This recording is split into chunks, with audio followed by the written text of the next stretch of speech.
de Borda, Afrique de l'Ouest.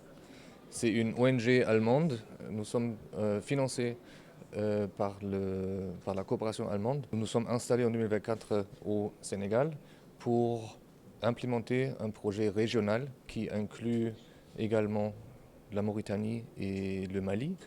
L'approche, c'est de se concerter avec les parties prenantes du secteur d'assainissement. Et c'est pour ça que nous sommes ici aujourd'hui. Nous avons fait un cadre de concertation. Le projet qu'on implémente au Sénégal cible 4 résultats. D'abord, on va se concerter avec les parties prenantes du secteur, voir quelles sont les approches et les systèmes sur place pour voir comment est-ce qu'on peut appuyer aux demandes du secteur avec des cadres de concertation, faciliter le changement, amener des technologies au cas où c'est souhaité. Et donc nous présente différentes technologies qui ont été développées au sein de Borda pendant les derniers 40 ans en fait, 45 ans, robustes, avec une approche décentrale qui n'ont pas besoin de produits chimiques, pas d'électricité, donc c'est vraiment des solutions basées sur la nature. Nous sommes là pour un échange avec le secteur, pour voir comment on peut collaborer dans les prochaines 3 ans, c'est la phase maintenant, mais dans un futur avec ce projet qui est renouvelable jusqu'à 9 ans, peut-être même 12. Nous faisons, ou le but de Borda, c'est de créer la demande et de également transférer ou développer les compétences dans les pays. Donc l'approche, c'est après 9 ans ou 12 ans, on se retire du pays. Donc on va avoir les ingénieurs formés, le cadre institutionnel qu'on a peut-être influencé ou développé ensemble avec les parties prenantes. Donc le but, c'est de créer la démarche, la demande, et après se retirer. Ça serait un succès durable quand il n'y a plus de besoin. Donc c'est ça le but. Donc avec ça, nous avons fait plusieurs pays. Maintenant, on a commencé au Mali en 2016 avec ce projet, et avec la coopération allemande, on a regardé où est-ce qu'on peut élargir, repliquer ces approches. C'est ça le Sénégal. Le but, c'est de créer des systèmes et des modèles qui sont durables et circulaires. Donc il faut regarder les systèmes sur place, les vidangeurs, les types de toilettes qui sont sur place, qu'est-ce qui est la vie quotidienne concernant l'assainissement des populations, et comment est-ce qu'on peut améliorer ça envisageant l'accès durable à un assainissement sécurisé pour tout le monde. Borda, c'est une ONG allemande qui s'est installée au Sénégal en 2024. Il faut dire que Borda, son siège se trouve en Allemagne, et ses missions principales, c'est d'améliorer les conditions de vie des populations défavorisées, mais également de mettre en œuvre, disons, des projets pour la protection de l'environnement. Dans ce cadre-là, Borda intervient dans près de 25 pays à travers le monde, que ce soit en Afrique, en Amérique latine et en Asie. Depuis donc 2024, Borda veut s'installer au Sénégal à travers un projet qu'on appelle améliorer l'assainissement, concevoir des villes vivables et inclusives, mais également promouvoir l'économie circulaire. Donc, pour la mise en œuvre de ce projet, Borda cherche en tout cas à se concerter avec l'ensemble des acteurs du secteur, mais en premier lieu avec les autorités qui ont en charge ce secteur-là.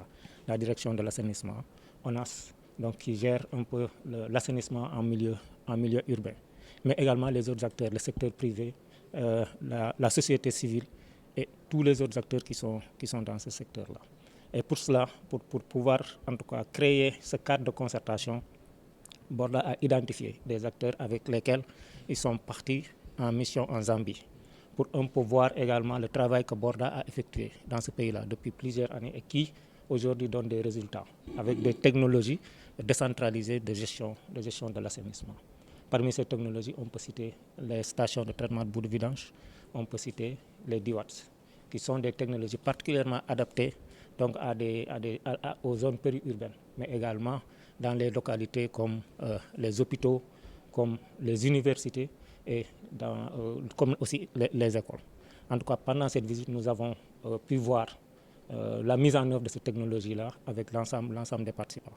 C'est pourquoi, à notre retour, nous avons demandé à ces participants, mais également aux autres membres du secteur qui n'étaient pas avec nous en Zambie, de nous retrouver aujourd'hui en atelier pour pouvoir faire une restitution des résultats de ce voyage d'études, les partager avec tous les autres acteurs du secteur pour ensemble en tirer les enseignements, mais surtout pour ensemble, disons, retenir les orientations pour la mise en œuvre du projet au Sénégal pendant les trois prochaines années. Donc ce projet-là qui va se dérouler en 2024 et 2026 va permettre une mise en œuvre d'ouvrages pilotes qui va donc nous permettre un peu d'éprouver ces technologies-là et peut-être pour les prochaines années de voir dans quelle mesure ces technologies pourront être mises à l'échelle au niveau local et voire au niveau national et au niveau international. Oui, je pense que c'est un projet qui vient à son heure, hein, d'autant plus que nous, dans le cadre du contrat de performance qu'on a signé avec l'État du Sénégal, on vise des objectifs liés aux ODD, l'accès pratiquement universel aux services d'assainissement. Donc, Bordas constitue une variante, une autre possibilité en tout cas, d'aller le plus rapidement vers ces objectifs. Et d'où l'importance de cette collaboration, effectivement, pour trouver les... oui, bien sûr, parce que il est de plus en plus... on tend vers une gestion intégrée entre, bien sûr, faire le link entre, disons, le domaine d'assainissement et l'agriculture même, l'eau productive. Et dans le cas qu'on nous a montré, en tout cas, on a toute la chaîne. Cela veut dire que de la collecte, transport, du traitement, jusqu'à la valorisation. C'est justement ce qui nous a le plus marqué dans ce voyage. D'ailleurs, c'est la façon dont, en tout cas, les Zambiens se sont pris à la chose pour valoriser les produits issus de l'assainissement. L'autre aspect, c'est aussi l'utilisation moindre d'énergie. Et je pense que l'énergie occupe une part importante dans la gestion de nos infrastructures. Et si on parvient à, en tout cas, contourner ce blocage, il me semble important que c'est un gain, en tout cas, pour le système. Et ça peut rendre durable, en tout cas, les investissements. Donc, c'est des aspects qui me semblent importants, qu'il faut copier et, pourquoi pas, tropicaliser pour le cas du Sénégal.